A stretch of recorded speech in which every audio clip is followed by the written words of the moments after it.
Welcome students. This is the introduction for novel. Our novel for this year is called David Copperfield. David Copperfield is the novel for the second preparatory stage, and in this part we are going to give you an introduction about David Copperfield and talk with you about the novel basics. What is the meaning of novel? A novel is a story which has 5 basic important elements.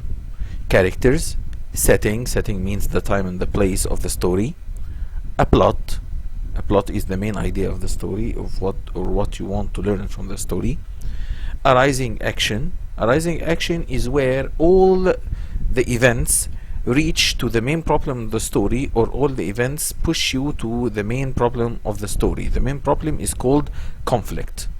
And finally, the resolution. The resolution is the ending of the story and all the events that leads to the ending of the story.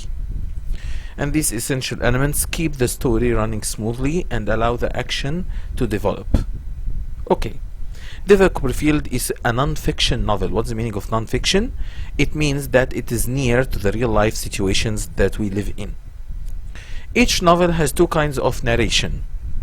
Narration means the way that the story is told. There is an outsider narrator who doesn't exist in the novel, or one of the characters. He is the author writing the story and telling us about the story.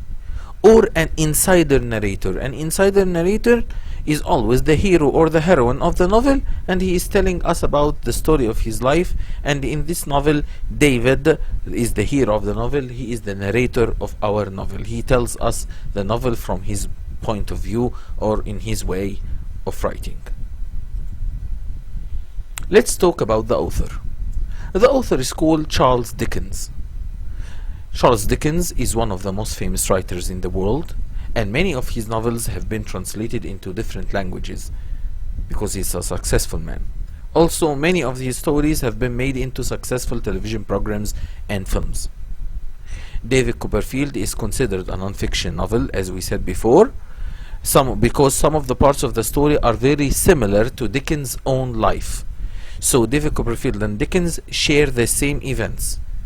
He had a difficult childhood as the author. His father was put in prison for debt and the family became quite poor. This is Dickens' life. His father was put in prison and the family became poor. But in David works in the end as a newspaper reporter and starts to write the stories and become successful as the author of the novel, or as Charles Dickens in his life. So we can see that David Copperfield is a non-fiction novel because it's not imaginary, it's a real life situation. Thank you for listening, and I'll wait you to discuss chapter 1 later. Thank you guys.